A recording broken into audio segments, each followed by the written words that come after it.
In today's video, I am going to be breaking down a Canadian basketball player called David Kouadio and why I personally believe that he is going to be the next Phenom. Now, keep in mind I might be a bit biased, he is my nephew, but he is on one of the best teams in Ontario for his own age, but also a year older on the #1 team in the province. In fact, we just recently won this provincial championship. With the older team, and he was a starter. So he is also #7 ranked on most charts in Canada, and I would say that he is easily going to be the #1 player over the next few months.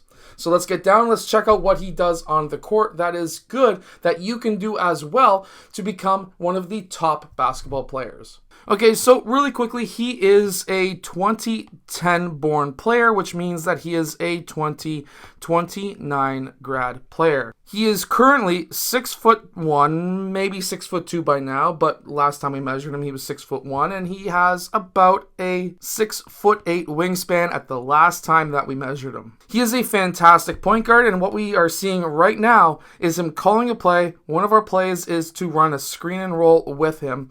Now, what is he doing right here that is making him a very good point guard? First off, he called a play, he's got his head up, he's scanning the court, he's reading what the defense is doing, and he's also figuring out where his options are to pass to. He's also using his body to protect that ball. He's keeping that ball on the opposite side of his body. So many young players dribble on the same side as the defender. But then, when he's doing this before the play call, watch what he does. He may turn his back to the defender, which a lot of coaches will say do not do, but he's keeping his head up scanning the court. This is because now he can have this player ride his back for when he uses that screen. He does that quick jab to create that separation, gets the defender onto his heels, and then he's able to use that screen. What he did earlier on in this play was why his defender got stuck on the screen. The screener's man is in drop coverage, which now leaves a massive wide opening for David to be able to take that three-point shot. Now, this is the team that he plays for in his own age. They use this inside three. For the older team, they use the outside three. This is the FIBA 3 for the Americans who are watching. Anytime that your man goes underneath the screen or calls switch, especially if this man is in drop coverage, you need to take the shot. If you were to drive off of this, you have 3 guys who are going to collapse on you. While that can give you options to be able to get assists, you need to be able to draw this defender out later on in game to guard you so that it opens up driving lanes for yourself. So by taking this shot with a man going underneath the screen is a fantastic shot, and David did make it. He also has a wicked sidestep. Here he gets the ball inbounded to him, and then he takes that quick sidestep out. That quick sidestep created a massive amount of space between himself and his defender, which then allowed him to wet that three-point shot yet again. David is very quick, but he's also a very good defender, especially when you stick him on players at the point. He can give extra space between himself and his man, and because of his athleticism, he is able to pick these passes off, and he's able to go all the way to the other end of the court. He's very deceptive, he gives the space, and then he takes that ball. He's also got very good footwork. Watch the footwork on this shot right here, because it's actually very good and you can use this footwork as well. So right here, he's shuffling out. Watch his knees and his lower back. While he's shuffling out, he's not just shuffling out with straight knees and a straight back. He's already slightly bent at the back. He's already got slightly bent knees. He's ready to take this shot. As soon as he catches that ball, he hops off that left foot and hops onto 2 feet. This is perfect footwork. He's already down into his shooting stance. So now he just has to go up with that shot, and he's got a closeout defender who is not necessarily in a position to be able to block this shot. David has time to be able to get this shot off, and he was able to wet that shot as well. That footwork that he used is why he made that shot. Like I was mentioning before, he's very deceptive when it comes to speed. Players will look like they are open, and if he is watching you as he is watching the man with the ball right here, and you make that pass, he's going to look like he's not going to be able to get it. He might not even be in your field of view, and he's going to be able to steal that ball. Here he gets that steal, and right away he bombs that ball down court.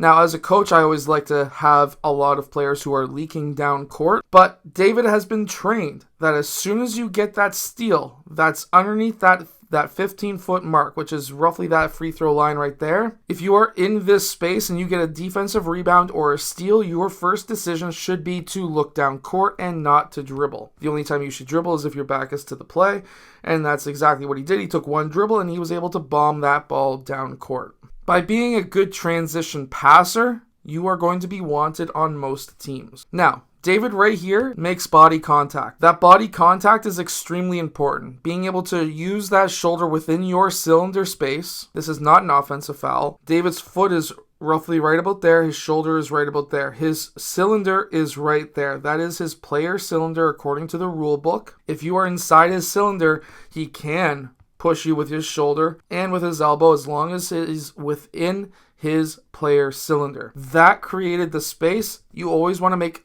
contact first as the offensive player. You never want the defense to make contact with you first. And then David was able to turn back around, use that screen. Again, man was in drop coverage. His man went over top of the screen yet again, which means that you need to take that three-point shot to make that defense honest. Now here he gets a screen, doesn't get to use it. The screen rolled before the actual use of the screen was even able to be used. Erdy was able to roll to the basket, lost his man. David was then able to make that right pass, and the pass over top of the head of this defender. Remember, when the defenders have their hands up, there's a passing spot here, passing spot here, passing spot here, and passing spot here, which means that one of those spots has to be the spot that you choose to be able to pass the ball. That's exactly what was done.